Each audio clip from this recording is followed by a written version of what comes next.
안녕하세요. 사연 많은 유튜브 구독자 여러분. 사람은 겉만 보고 판단하면 절대 안 되는구나 라는 걸 뼈저리게 느낀 제 이야기를 들려드리려 합니다. 제 전 남편 최용우는 펀드 매니저였습니다. 펀드 매니저 하면 떠오르는 똑똑하고 돈 잘 벌고 깔끔한 정장 차림의 이미지. 그런 이미지가 딱 들어맞는 사람이었죠. 아니, 그 이상이었습니다. 최용우의 키는 185cm가 훌쩍 넘고 얼굴은 웬만한 연예인 저리 가라 할 정도로 잘생겼거든요. 짙은 눈썹에 오뚝한 코 등 누가 봐도 인물이 좋고 훤칠한 사람이었죠. 저는 그때 6년차 승무원으로 일하고 있었습니다. 자부심도 많이 느끼고 열심히도 했지만 한편으론 스트레스도 심하고 좀 지치기도 했던 때였죠. 그맘때 최용우와 저는 지인 소개로 만나게 되었고 서로 마치 운명인 듯 불같은 사랑에 빠졌습니다. 저는 그 사람의 출중한 외모와 매너, 능력에 반했고 그 사람 역시 승무원인 제 단아한 이미지가 마음에 들었대요. 제 입장에선 인물도 좋고 능력도 좋은데 성격이나 매너까지 좋은 완벽남 남자다 보니 결혼을 마다할 이유가 없었어요. 그렇게 저희의 결혼은 일사천리로 진행됐습니다. 결혼 준비를 하면서 구체적인 계획을 잡으려 했는데요. 가장 중요한 건 역시 신혼집이었죠. 그런데 영호 씨가 그러는 거예요. 은주야, 나 신도시 쪽에 40평대 아파트 해갈 수 있으니까 너는 그냥 몸만 와도 돼. 그러는 겁니다. 저는 깜짝 놀랐죠. 능력 좋고 잘 나가는 펀드 매니저라는 건 알았는데 개인 자산이 많거나 집이 엄청 잘 산다고 생각하지는 않았거든요. 그런데 신도시 쪽에 40평대 아파트면 금액만 해도 상당할 텐데 그걸 자기 혼자 해올 수 있으니 신경 쓰지 말라는 겁니다. 제가 좀 놀라서 그걸 소유하고 있느냐 물어보니 그러더라고요. 내 직업이 펀드 매니저잖아. 남의 돈만 굴려주겠어? 내 자산 운용도 열심히 했지. 자기야, 나 일반 펀드 매니저 아니야. 고객들도 VVIP고 그만큼 내 실력도 보장된 거고. 그 자신감 넘치는 말에 저는 내가 정말 대단한 남자를 만났구나 싶었습니다. 이 정도 외모에 이 정도 능력이니까 저런 자신감이 나오는 거겠지. 내가 사람 하나는 제대로 봤구나 싶었던 거죠. 그것뿐인가요? 저더러 결혼하고 나면 일 그만둬도 된다고 좀 쉬라고 하는 겁니다. 자기 일하면서 스트레스도 많이 받고 좀 지친다고 할 때 많았잖아. 나만 그런가. 직장인들 다 그렇지 뭐. 자기는 특히나 더 힘든 직군이지. 스튜어디스가 서비스직 중에 정신적인 스트레스가 가장 심한 직군이라고 하던데. 사실 초반엔 못 모르고 즐겁게 일했는데 6년차 정도 되니까 이래저래 지치고 힘든 것도 생기네. 슬럼프 같기도 하고. 나는 자기가 힘들고 지치는 거 싫어. 그러니까 결혼하고 나면 일 그만두고 집에서 좀 쉬는 것도 괜찮을 것 같아. 내가 그 정도 능력은 충분하니까. 저는 그 남자의 마음 씀씀이가 너무 고맙더라고요. 본인도 힘들게 사회생활하면서 제가 지치고 힘드니까 좀 쉬라고 해주는 게요. 요즘에 이런 남자가 있나 싶을 정도로 저는 제가 유니콘을 만난 줄 알았습니다. 그렇게 그 남자가 그 정도 집을 해온다고 했기에 저도 그에 걸맞는 혼수를 해야겠더라고요. 그래서 부모님 도움 조금 받고 제가 승무원 생활하면서 모았던 돈으로 최고급 가전이며 가구를 안에 채워 넣었습니다. 그렇게 꿈을 그리던 결혼 생활이 시작됐습니다. 모든 게 다 완벽하고 행복할 거라 생각했는데 제 예상과 달리 시작부터 뭔가 삐그덕거렸습니다. 결혼 생활에 가장 큰 문제가 된 건 단연 시모와 신우 때문이었어요. 남편은 능력이 좋았지만 집안 자체는 그냥 평범한 집이었는데요. 시아버지는 퇴직 후 일찌감치 귀농하신다고 시골에 내려가서 혼자 사셨어요. 어머님과는 사실상 조론이나 다름없는 관계였죠. 어머님은 답답한 시골에서 못 산다면서 딸과 둘이서 살고 있었습니다. 신우는 필라테스 강사를 좀 하다가 현재는 쉬고 있고 어머님도 따로 일을 하지 않았기에 제 남편이 그동안 그 집안의 기둥이자 돈줄의 역할을 하고 있었던 겁니다. 여태까지는 제 남편이 주는 돈으로 돈 걱정 크게 없이 비교적 편하게 살았던 것 같은데 그 아들이 결혼을 한다고 하고 거기다가 저 같은 평범한 집안의 딸이라고 콩고물 받아먹을 것도 없고 성에 차지 않았을 겁니다. 그래서인지 인사하는 자리에서부터 말도 안 되는 혼수를 요구하더라고요. 신혼집에 대한 혼수는 제가 알아서 할 거라서 괜찮았는데 문제는 신혼집이 아니라 시댁의 오래된 가정 가구도 바꿔달라고 하시는 거예요. 신혼집 가전 넣을 때 겸사겸사 우리 집 냉장고랑 TV, 세탁기도 좀 바꿔줬으면 좋겠는데. 그 스타일러인가 뭔가 그것도 지민이가 필요하다는데 그것도 좀 해주고. 저는 너무 황당해서 남편을 쳐다봤는데 남편은 하하 엄마도 참 하면서 웃어 넘기기만 하는 거예요. 그래서 제가 딱 잘라서 거절했어요. 어머님, 그건 좀 아닌 것 같아요. 저희 집 신혼집 혼수는 제가 책임지고 넣겠습니다만 그 이상은 좀 부담스럽고 힘들 것 같아요. 그랬더니 어머님과 신우 표정이 엄청 안 좋아져서는 서로 쳐다보고 황당하다는 표정을 짓는 거예요. 그러더니 그 후로 이 결혼 못 시킨다고 반대를 했던 거죠. 남편이 집을 해오니 신혼집 혼수는 제가 당연히 해가겠지만 시댁 가정가구까지 제가 바꿔줄 이유는 없잖아요. 너무 황당하고 이런 시어머니라면 결혼해서도 골치 아프겠다 싶더라고요. 그래서 중재를 못할 것 같으면 헤어지자고 이별을 통보했습니다. 영호 씨는 제가 헤어지자고 하니 그제야 자기가 중간에서 잘하겠다, 아무것도 안 해줘도 된다고 저를 말렸고 그 뒤로 다시 결혼을 강행했습니다. 어쨌든 그렇게 결혼 전부터 시댁 식구들과 부딪힘이 있었기에 그렇게 시작된 결혼 생활이 순탄할 리가 없었습니다. 결혼 후에 저는 일을 그만두고 집에 있었는데 시어머니와 신우는 툭하면 현관 비밀번호를 누르고 신혼집에 쳐들어왔거든요. 제가 청소 싹 해놓고 겨우 한숨 돌리려고 하면 삑삑삑삑 소리가 나는 거예요.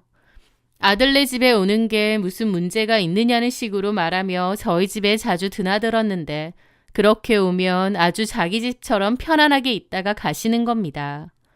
냉장고 뒤져서 과일 마음대로 깎아먹고 그 껍데기를 치우지도 않고 그대로 올려두는 데다 배달 음식 시켜 드시고 딱 싱크대 안에만 넣어두더라고요. 시뻘겋게 양념이 묻은 그 일회용 용기들요. 그것뿐인가요? 이 컵 예쁘네. 이거 우리가 들고 가마. 너네는 새로 하나 사던가. 아, 꿀 새로 샀네. 우리 집 마침 꿀이 똑 떨어졌는데 이거 들고 갈 테니까 너네는 새로 사라. 커피 이런 거 잘 안 먹지? 우리가 들고 갈게. 그런 식으로 저희 집에 있는 걸 마음대로 자꾸 갖고 가버리시는 겁니다. 제가 일을 그만두고 집에만 있으니 무슨 자기들 식모가 하나 생긴 줄 아는 건지 저를 막 부려먹으려 하시는데 기가 막혔죠. 저도 나중에는 짜증나서 어머님과 신우가 오면 볼일 있다고 나가버렸는데 그러고 들어오면 집안 꼴이 엉망이고 배달 용기 그대로 쌓여있고 제 할 일만 잔뜩 쌓여있는 겁니다. 너무 스트레스를 많이 받았고 남편에게도 왜 어머님과 아가씨가 이렇게 마음대로 드나드느냐, 이건 좀 아니지 않느냐 그랬습니다. 영호씨, 이건 아니잖아. 내가 어머님이랑 아가씨 가정부 노릇하려고 결혼한 거야? 그리고 사생활이라는 게 있는데 왜 결혼한 아들 집을 아무렇지도 않게 드나드시는 거야? 제 울분이 섞인 하소연에도 남편은 부드러운 음성으로 그러는 겁니다. 에이, 자기야. 이제 결혼도 했겠다. 한 가족이잖아. 그냥 가족끼리 편하게 그러는 거 가지고. 가족끼리 편하다니. 나는 하나도 안 편해. 아들 부부 생활은 아랑곳하지도 않고 마음대로 불쑥불쑥 오셔서는 집 엉망으로 만들어 놓고 나도 부려먹으려고 하시는데 누구한테 편하다는 거야? 에이, 자기야. 그 말은 나도 좀 기분 나쁘다. 우리 엄마랑 지민이가 원래 좀 털털해서 그렇지 아기는 없어. 그냥 가족이니까 스스럼 없이 집에 놀러 오는 거지. 자기가 좀 이해해 줄 수 있는 거 아니야? 그럼 이렇게 생각해봐. 자기 집에서 쉬는데 우리 부모님이 툭 하면 와서 몇 시간이고 마음대로 어지르고 있는다고. 당신은 아무렇지도 않아? 알았어. 내가 나중에 말할게. 됐지? 여러분, 그 나중에 말할 게가 제일 무서운 말인 거 아시죠? 남편은 앞에서는 마지못해 제 편을 들어주는 척했지만 결론적으로는 아무것도 해결하지 않았습니다. 그저 말투만 다정다감하게 저를 달래주는 거지 실질적으로 어머님이나 신우에게 말한 적도 없고 중재할 생각 없이 반감만 하고 있었던 거죠. 참다 못한 저는 비번을 바꾸겠다고 했고 그 일로 시모와 신우가 제 욕을 엄청 하고 날뛴 모양이었습니다.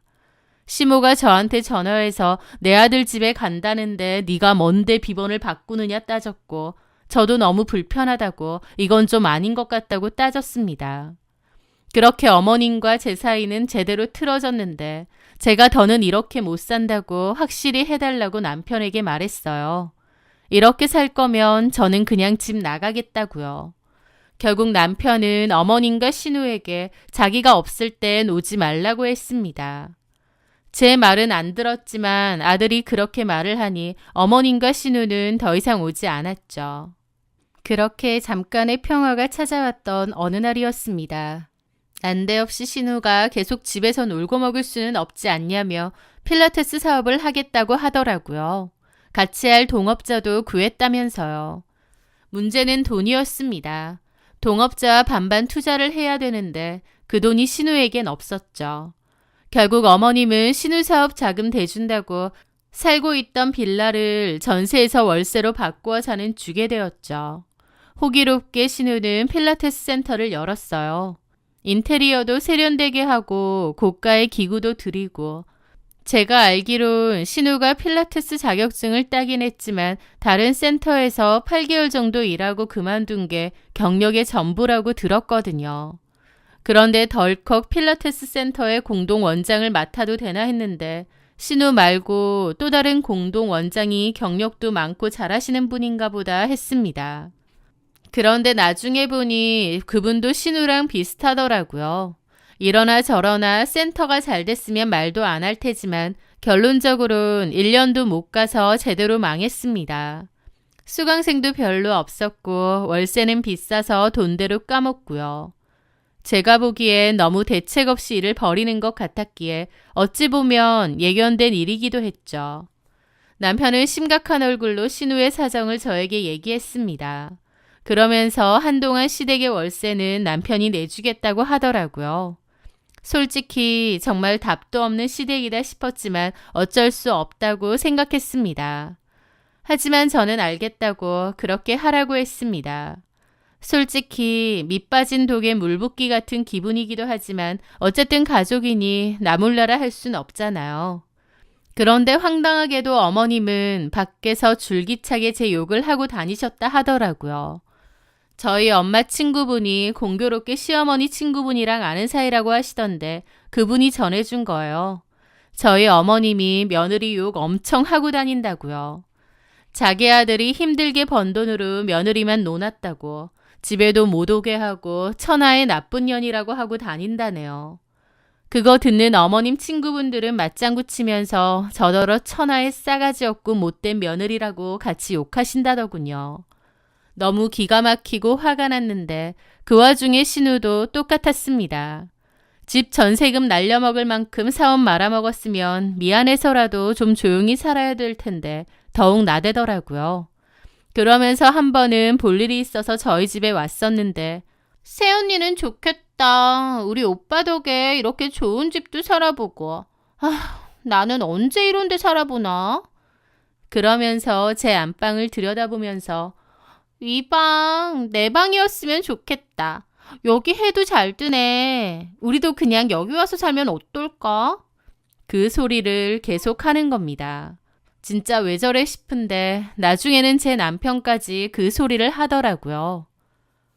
은주야, 어차피 월세 내줄 바에 그냥 엄마랑 지민이 우리 집으로 들어오라고 할까? 방도 남잖아.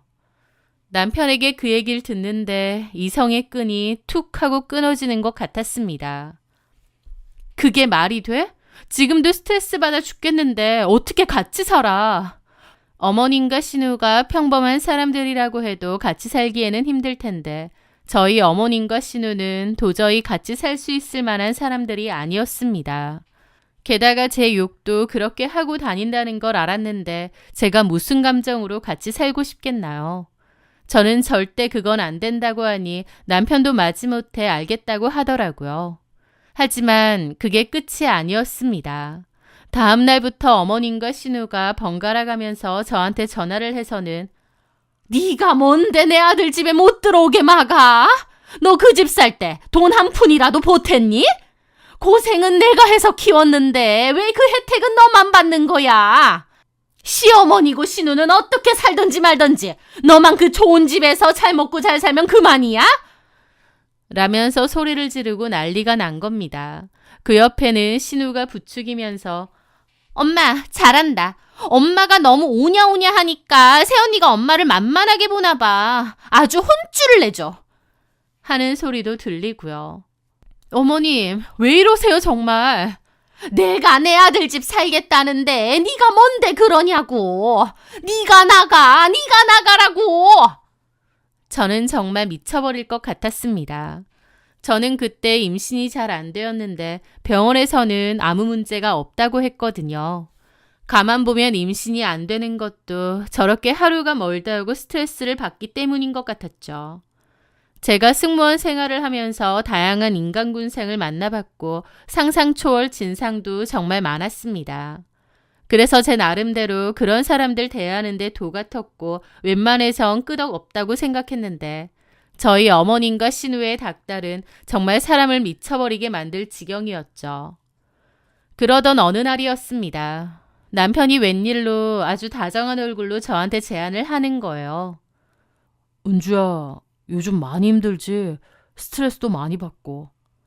남편이 그렇게 말하는데 내가 누구 때문에 스트레스를 받는지 모르나 싶어 기분이 안 좋더라고요. 제가 아무 말 안 하고 있으니 남편이 그러는 겁니다. 자기 제주도 좋아하잖아. 그래서 말인데 제주도 한 달 살이 이런 거 갔다 올래? 제주도? 한 달 살이? 장모님도 전에 수술하셔서 몸 회복이 덜 되셨잖아. 장모님과 둘이서 제주도 가서 푹 쉬고 오면 훨씬 좋을 것 같은데. 내가 한 달 살이하기 적당한 집도 알아봐 놨거든. 남편의 그 말에 스트레스로 꽁꽁 얼어붙어 있던 제 마음이 스르르 풀리는 것 같더라고요.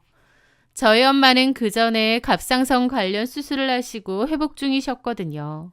그래서 경치 좋고 공기 좋은 곳에서 요양을 좀 했으면 하는 마음도 있었는데 남편이 먼저 그렇게 제안을 한 거예요. 아, 이 남자가 그래도 내 생각, 우리 엄마 생각도 하는구나 싶어서 좀 감동이었습니다. 그렇게 저는 엄마랑 단둘이 한 달 살이를 위해 제주도로 떠났습니다. 남편이 알아봐준 집은 바다가 한눈에 보이는 너무너무 예쁜 타운하우스였죠. 저랑 엄마는 그곳에서 정말 오랜만에 평화롭고 행복한 시간을 보냈습니다. 남편한테도 너무 고마웠고 또 한편으론 제 마음도 많이 가라앉더라고요. 그래, 남편도 우리 엄마를 위해 이렇게까지 해주는데 나도 어머님과 신우에게 좋은 마음으로 먼저 다가가자 그런 결심도 했습니다. 그렇게 한 달 살이가 일주일 정도를 남겨두고 끝나갈 무렵이었어요. 조금씩 짐 정리를 하고 있었는데 제 핸드폰으로 모르는 번호의 전화가 한 통 걸려오는 거예요. 원래는 모르는 번호는 안 받는데 타지에서 한 달 살이를 하다 보니 혹시 필요한 전화일까 싶어서 받게 되더라고요. 여보세요? 고은주 씨 맞습니까? 수화기 너머로 아주 중후한 50대 정도 되어 보이는 남자의 목소리가 들렸어요. 네, 맞는데요. 누구시죠? 저는 김안나 씨 남편 되는 사람입니다. 라며 처음 들어본 이름을 말하더라고요. 전화를 잘못 거셨구나 싶었죠. 김안나요? 아, 전화 잘못 거신 것 같아요. 저는 그런 분을 모릅니다. 그런데 전화기 너머에 그 남자가 후 하고 정말 땅이 꺼져라 깊은 한숨을 내쉬는 거예요. 아무것도 모르시는군요. 예상은 했는데. 라며 너무 뜬금없는 소리를 하는 거예요. 무슨 말씀이신지 잘못 거신 거 아닌가요? 아니, 정확히 걸었습니다. 고은주 씨 맞으시죠? 네, 제 이름은 맞는데 누구시죠? 저한테 무슨 용건으로? 남편 이름이 최용호 맞죠? 라는 겁니다. 그 순간 저도 모르게 심장이 덜컹 하더라고요. 네, 맞는데 저희 남편을 어떻게 아세요? 무슨 일로? 최용호. 남자가 제 남편 이름을 경멸스럽게 읊조리더라고요. 그러더니 아무것도 모르시는 것 같아서 어디서부터 말해야 될지는 모르겠는데요. 최용호 그 인간 아내분이 아는 그런 사람이 아닙니다. 네? 무슨 소리세요? 직업은 펀드 매니저일지 모르지만 다른 일도 아주 열심히 하고 있더군요. 투자하러 온 사모들 상대로 등쳐먹는 제비 노릇까지요. 네? 제비요? 당신이 살고 있는 그 집 그거 우리 와이프 집이에요. 와이프 이름이 김안나입니다. 내 와이프 소유의 집이라고요. 아니, 엄밀히 말하면 제 소유죠. 제가 아내에게 줬으니까. 저는 너무 경악을 했습니다. 제가 살고 있던 신혼집이 남편께 아니라 저는 처음 들어본 여자 김안나의 집이라뇨. 심지어 그 김안나라는 여자는 남편의 고객이면서 동시에 남편이 따로 만나고 있는 여자이기도 하다는 겁니다. 그럴 리가 없어요. 말도 안 돼요. 이미 사람 시켜서 증거 싹 다 잡았습니다. 고은주 씨 당신 남편 내가 상간남으로 고소할 거예요. 그쪽도 아무것도 모르는 것 같은데 불쌍해서 알려주는 거고요. 남편 믿지 말고 좀 알아보세요. 그렇게 전화는 끊겼고 충격에 한참이나 멍했습니다. 그러다가 정신을 차리고 그 남자에게 다시 전화를 해 증거를 저한테도 보내줄 수 있느냐 물었습니다. 그 남자는 알겠다며 저에게도 증거를 보내주었고 제 눈으로 남편의 실체를 알게 되었습니다. 김한나 씨는 50대 중반 정도의 나이였는데 남편과 함께 스킨십도 하고 드라이브도 가고 호텔도 가고 그런 사진들이 다 찍혀 있더라고요. 그걸 보는데 이게 진짜 내 남편이 맞나 싶고 충격이 너무 컸습니다. 하지만 분명 제 남편이 맞았죠. 유능하고 다정한 내 남편이 알고 보니 돈 많은 사모들하고 놀아나며 그에 따른 대가나 받는 제비였다니. 심지어 내가 살고 있던 신혼집도 김한나 씨에게 받은 거라니. 말도 안 되는 현실이 기가 막혀 얼마나 울었는지 모릅니다. 엄마도 놀라서 달려오셨고 저는 울면서 엄마한테 모든 걸 다 얘기했죠. 저희 엄마도 뒷목 잡고 쓰러지실 뻔했고요. 그렇게 엄마랑 저랑 뜬 눈으로 밤을 새우며 이걸 어떻게 할 건지에 대해서 의논을 했습니다. 그리고 어느 정도 마음을 추스르고 정리를 했죠. 가자 엄마. 일단 가서 얘기해봐야 될 것 같아. 이혼을 하는 게 맞을 것 같지만 그래도 이혼 전에 대화는 하는 게 맞는 것 같아. 엄마도 제가 원하는 대로 하라고 하셨습니다. 그렇게 저는 원래 예정보다 며칠 일찍 집으로 돌아갔습니다.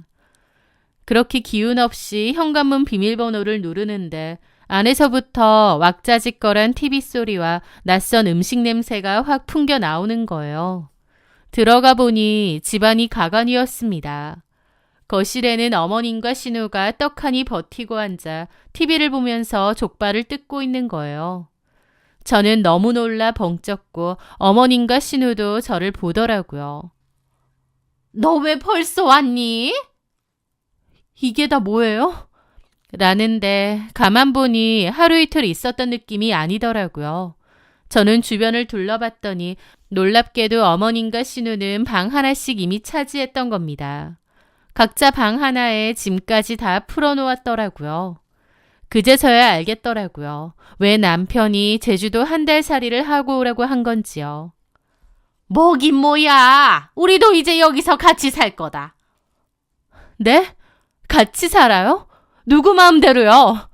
제 말에 어머님 눈이 뒤집히더라고요. 저 말하는 싸가지 봐라. 누구 맘대로라니. 내 아들 집인데 뭐 불만 있니? 가만 생각해보면 여기 내 아들 집이고 네 집은 하나도 없는데 네가 뭔데 안 된다 된다를 따지고 있어.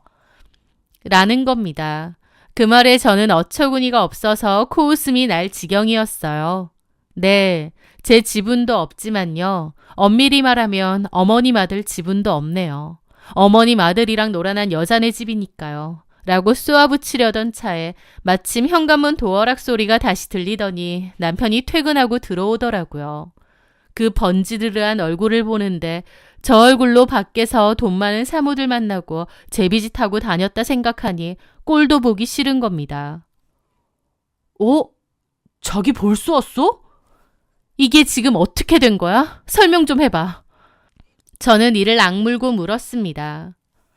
말하려고 했는데 엄마랑 지민이 우리 집에서 같이 살기로 했어. 엄마가 살림도 해줄 거야.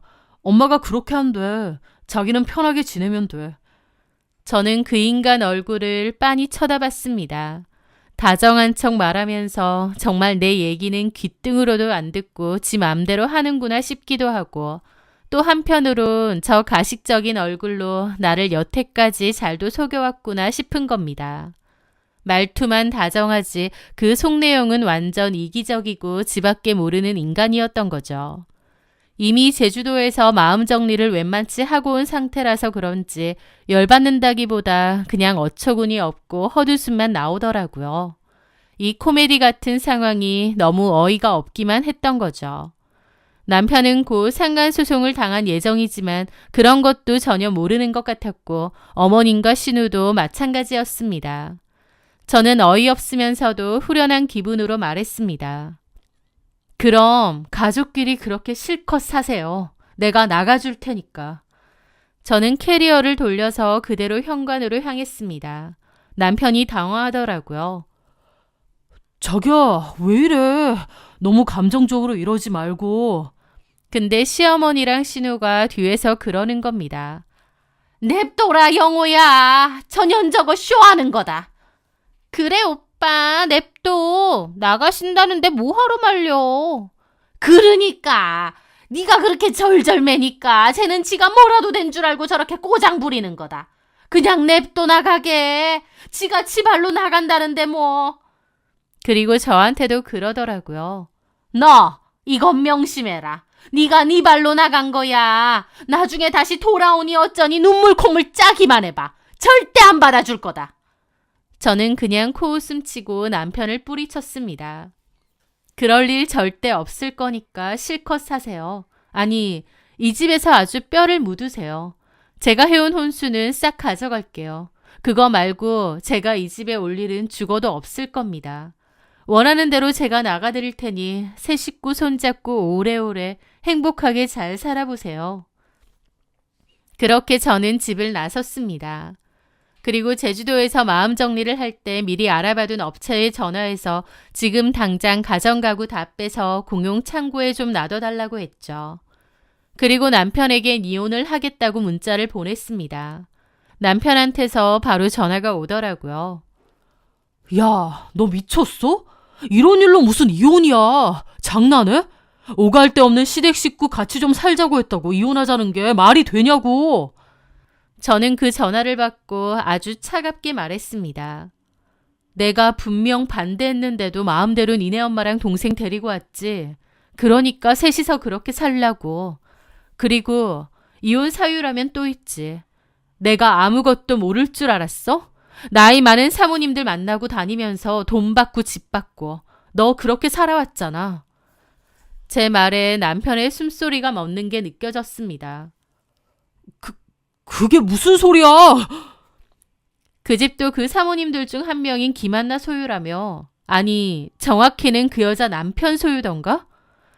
전화기 너머로 남편의 숨소리가 헉 하고 멈추는 게 느껴졌어요. 너 그걸 어떻게...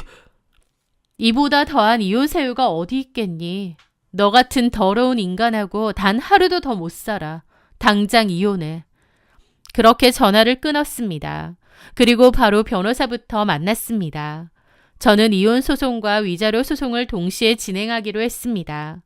그리고 그 와중에 예고했던 대로 김한나의 남편은 제 남편에게 거액의 상간난 소송을 했더라고요. 게다가 남편의 회사에 내용 증명까지 싹 보냈다고 했습니다. 귀사 소속 최용호 씨가 불륜을 저질렀고 펀드 매니저라는 직위를 이용해 금품을 수수하고 기망하였다고요. 결국 그 일로 남편은 직장에서도 해고를 당했습니다. 줄 소송을 당하면서 당연히 그 신혼집에서 남편도 시모도 신우도 다 나가야 되었죠. 김한나 씨 남편이 김한나 씨에게 해준 집이었으니까요. 그 집도 당장 나가라고 통보가 갔나 본데 시어머니랑 시누이는 못 나간다고 그냥 버텼나 봐요. 오갈 데 없다면서요. 그러다 결국 김한나 씨 남편이 보낸 퇴거 전문 업자들이 들이닥쳤습니다. 시모랑 신우가 버티니까 문 따고 들어가서 짐짝처럼 질질 끌고 나갔다고 하더라고요. 그 와중에도 얼마나 생난리를 치며 나갔는지 동네 개망신을 다 당한 셈이죠. 자기 아들 상간남이라고 아주 떠벌리는 것도 아니고 어차피 쫓겨날 건데 생난리를 쳤다고 하더라고요. 저는 그 사이에 제가 갖고 나온 혼수들 중 저희 엄마 집에 오래된 가정가구를 싹 바꿨고요. 그래도 남은 건 중고로 처리를 했습니다. 비싸게 줬는데 중고로 팔 땐 그만한 가치가 없어서 아깝긴 하지만 아깝다고 부여잡고 있는 건 너무 미련한 짓이잖아요. 전부 다 싹 정리를 하고 나니 오히려 속이 시원하더라고요.